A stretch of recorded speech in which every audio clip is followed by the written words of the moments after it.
আমাদের এই শ্রমিকের খাওয়া দাওয়া যা কিছু আছে আপনি লিখিতভাবে বললেন ম্যাডাম আমরা মেনে নিতে পারবো না,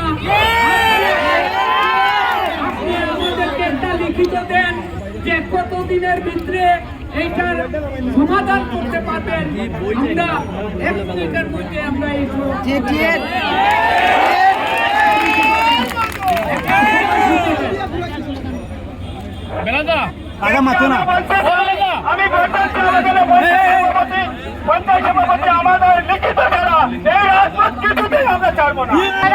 আপনারা একটু বলি, আপনারা লিখিত চাচ্ছেন, আমাদের মধ্যে তো রাস্তায় দাঁড়িয়ে লিখিত কোনো কিছু দেওয়া সম্ভব না। আপনারা পঞ্চায়েতের মধ্য থেকে 5 জন প্রতিনিধি আমার অফিসে চলেন, আমি আজকে লিখিত দিচ্ছি। এবং আপনারা যে দাবি জানিয়েছেন যে হলো সরকারের কাছে যে মালিক পক্ষের সম্পত্তি প্রুফ করা হোক, উনি পলাতক, এই বিষয়টা উল্লেখ করে আমরা লিখিত দিচ্ছি আজকে। এটা হলো 1 সপ্তাহের মধ্যে সমস্যা সমাধানের জন্য। আপনারা এখন রাস্তা ছেড়ে দেন, রাস্তা ছেড়ে আপনাদের 5 জন প্রতিনিধি দেন আমার সাথে। আমি তো রাস্তায় দাঁড়িয়ে দিতে পারবো না, আপনাদের প্রতিনিধি আপনারা 5 জন দিয়ে দেন আর আপনারা রাস্তা ছাড়েন। আমরা এখন আজকেই দিচ্ছি লিখিত।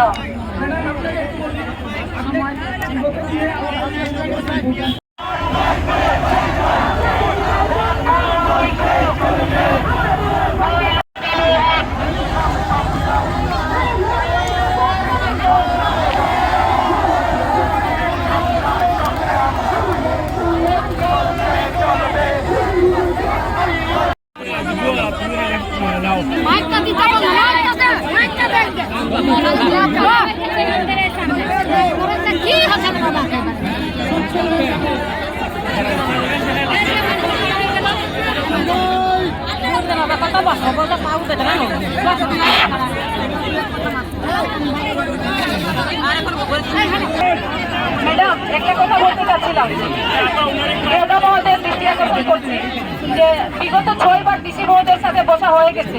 ম্যাডাম একটা মিনিট আমি বলি, 6 বার বসা হয়ে গেছে। আপনি তো মহোদয়ের যেগুলো উপজেলা আছে সেই উপজেলার প্রতিনিধি হিসাবে আপনি আসছেন, ডিসি মহোদয়ের না। তো কথা হয়েছে আমি জেলা প্রশাসক মহোদয়ের প্রতিনিধি হিসাবে এখানে আসছি এবং হলো সিলেট সদর উপজেলা বুর্দেন চা বাগান আবার এলাকা মুক্ত। এখন হলো আপনারা লিখিত দিবেন, সেটা লিখিত দিলে তো আজকে দিবেন শেষ হয়ে যাবে, কিন্তু আপনারা 24 ঘন্টার মধ্যে এটা সমাধান করবেন, এই লিখিত আপনাদেরকে দিতে হবে। কারণ হলো টেলিফোন ইমেইল করলে সাথে সাথে অবশ্যই সব জায়গায় সমাধান হবে। আমি ফোন করলে আমি সচিব মহোদয়ের সাথে কথা বলতে পারবো, আমার ফোন নাম্বার থাকলে আমি মন্ত্রী মহোদয়ের সাথে কথা বলতে পারবো। আপনার কি নাই? ডিসি মহোদয় তো প্রধানমন্ত্রী প্রধান উপদেষ্টা বরাবর উনি কথা বলতে পারে, কেন উনি বিগত বারবার ওঠাবো উনি লেন্থি করছে, কেন আমাদেরকে মানুষ মনে করেন? আমরা কি মানুষ না? নাইলে যদি মানুষ না মনে করেন তো আমাদেরকে দেশ থেকে বিতাড়িত করে দেয়। কি হয়েছে? প্রত্যেকটা আজকে শুধু এই চা বাগান না, অনেকগুলো চা বাগান বন্ধ আছে, অনেকগুলো চা বাগান বন্ধ আছে। ম্যাডাম এইটাকে বলেন যে বাণিজ্য সচিব, স্বরাষ্ট্র সচিব সবাইকে নিয়ে, প্রধান উপদেষ্টাকে সবাইকে নিয়ে প্রত্যেকটি চা বাগানের সমস্যা সমাধানে নিরসনে শিল্প একটা, এটাকে দেশ বাঁচে, এটাকে আমরা শ্রমিক বাঁচি, এটাকে জনগণ বাঁচে, এটা থেকে এটা খেলনা না। কি মনে করে প্রধান উপদেষ্টা ওখানে বসে 5 ঘন্টার মধ্যে আমাদের টেলিফোন করে ডিসি মহোদয় টেলিফোন করে এটা জানা নিতে পারে আজকে এখনই ইচ্ছা করলে, কিন্তু কেন উনি পাঠাইছে? উনি তো ইচ্ছা করলে টেলিফোন মাধ্যমে সমাধান করতে পারতো, কিন্তু এখনো পাঠাইছে কেন উনি?